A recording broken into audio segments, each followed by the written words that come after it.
Olá, seja bem-vindo à nossa videoaula. Na aula de hoje, nós vamos aprender sobre abstrações, identificar conjuntos, tratar atributos como chave e identificar relacionamentos.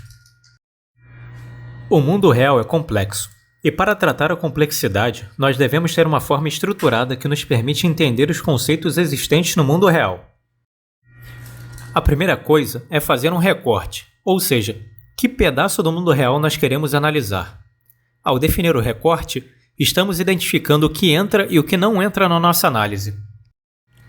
O recorte pode ser registrado no que nós chamamos de diagrama de contexto. No diagrama de contexto, eu identifico as entidades que se relacionam com coisas do meu sistema.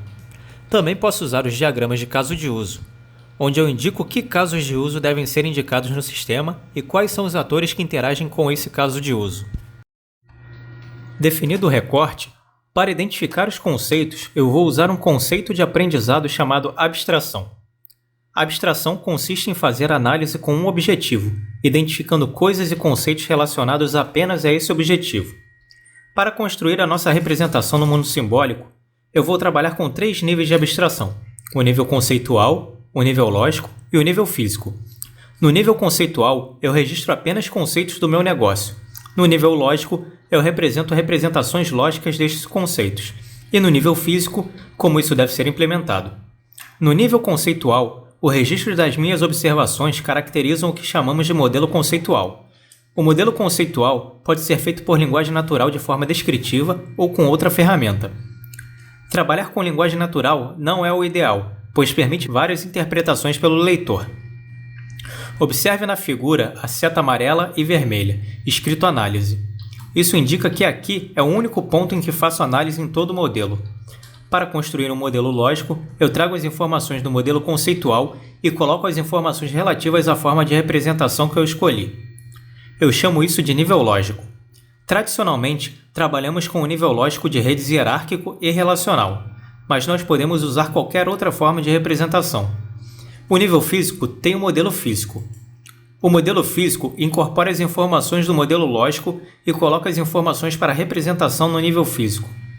Observando essa figura, verificamos que entre o nível conceitual e o nível lógico nós temos setas.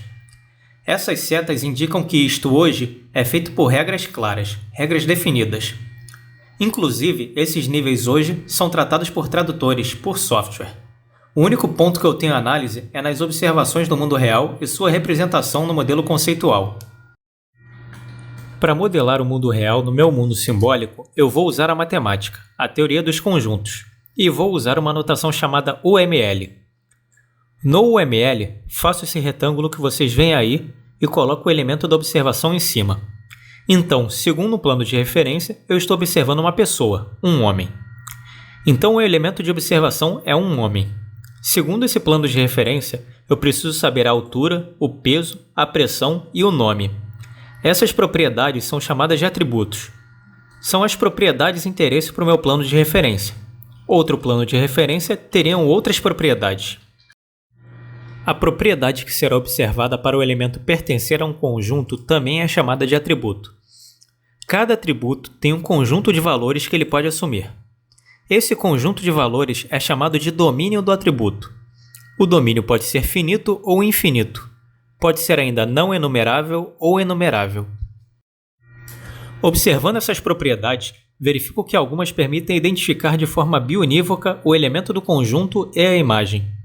Essa propriedade é a que chamamos de primeira regra, regra da identidade ou regra da entidade, e elas devem ser objetos de análise. A regra da identidade tem 2 passos. O preenchimento é obrigatório e não há 2 valores iguais. Ao analisar os atributos, eu posso identificar mais de um atributo que atenda a essa regra.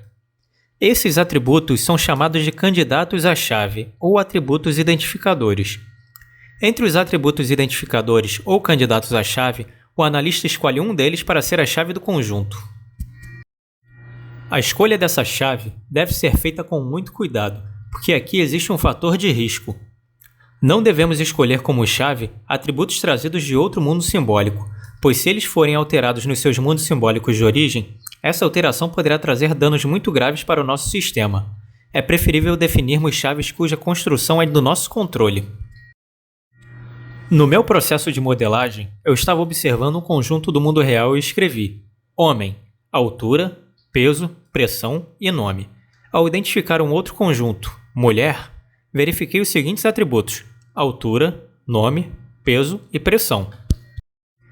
Analisando esse fenômeno, eu identifiquei que homem era uma generalização e mulher outra generalização, e eu pensava que eram abstrações. No meu processo de análise, eu quero identificar abstrações, não generalizações. Se eu colocar apenas mais um atributo chamado sexo, eu crio uma abstração capaz de representar as duas generalizações anteriores. Outra forma de representar um conjunto no mundo real é na forma de um retângulo com o nome do elemento da observação no meio do retângulo e do lado de fora.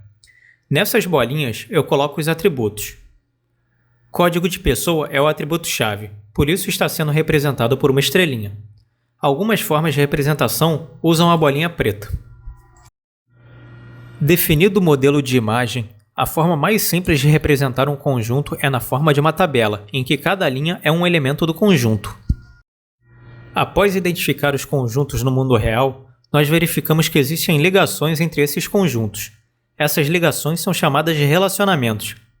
Elas são estabelecidas pelo aspecto cultural ou pelo aspecto de negócios. Um relacionamento não existe fisicamente no mundo real, mas ele precisa ser mapeado porque faz parte do conhecimento da empresa. Ele faz parte da construção do simbólico. Um relacionamento é um conceito estabelecido entre dois conjuntos. Entre aluno e veículo, eu criei o conceito possui, que está indicado em cima da linha que liga os dois conjuntos. Entre veículos e alunos, eu estabeleci o conceito pertence. Esses dois conceitos podem ser colocados em uma única gravura, como mostrado na imagem. Quando eu estabeleço um relacionamento do conjunto A com o conjunto B, o conjunto A é chamado domínio e o conjunto B de imagem. No nosso estudo, estamos particularmente preocupados em identificar a cardinalidade desses conjuntos. Eu tenho 4 situações. Todo elemento tem uma e somente uma imagem. Observe que não interessa como esses relacionamentos chegam ao conjunto imagem, e sim como saem do domínio. Essa situação é representada com o número 1 no lado de aluno, de modo que isso facilita a leitura da esquerda para a direita. Então lemos assim: um veículo, um elemento do conjunto veículo, pertence a um aluno. Também lido da seguinte forma: todo veículo pertence a um aluno. O segundo caso é quando no domínio eu tenho pelo menos um elemento que não tem imagem. Da mesma forma, eu vou ler: um elemento do conjunto aluno tem 0 ou um elemento do conjunto B. Lemos: existem alunos que têm pai vivo. Terceira situação: no domínio, todos têm imagem. Mas se eu tiver no mínimo um elemento que tenha mais de uma imagem, caracteriza essa situação.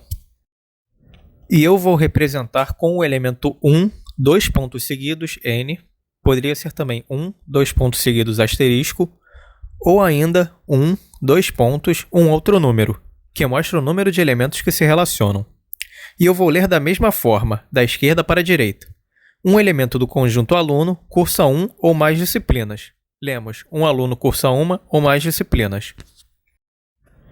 E o quarto caso é quando eu tenho elementos com mais de uma imagem, e pelo menos um elemento do domínio não tem imagem. Basta ter um para caracterizar essa situação. Da mesma forma, lemos da esquerda para a direita.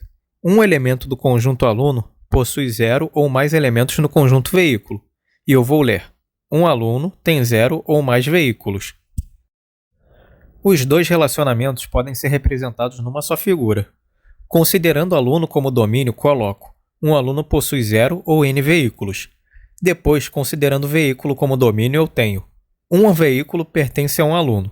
De forma que essas duas informações podem ser lidas: um aluno tem 0 ou mais veículos e um veículo pertence sempre a um aluno. Nós trabalhamos com modelagem de conjuntos.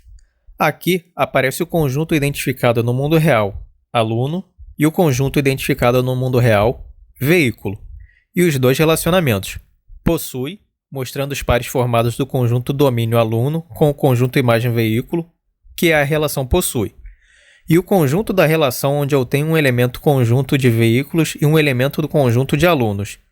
Verifica-se que na relação pertence, todos os elementos do conjunto pertencem de alguma forma a algum par. Volks, Fiat, Chevy e Ford. E na relação possui, João está ou aparece mais de uma vez. Ana aparece uma vez e o Léo não aparece nenhuma vez, caracterizando indicação de cardinalidade. Desta forma, representamos os conceitos e os elementos encontrados no mundo real. Caso tenha gostado desse vídeo, dê o seu like, compartilhe o vídeo e se inscreva no canal. Até a próxima videoaula!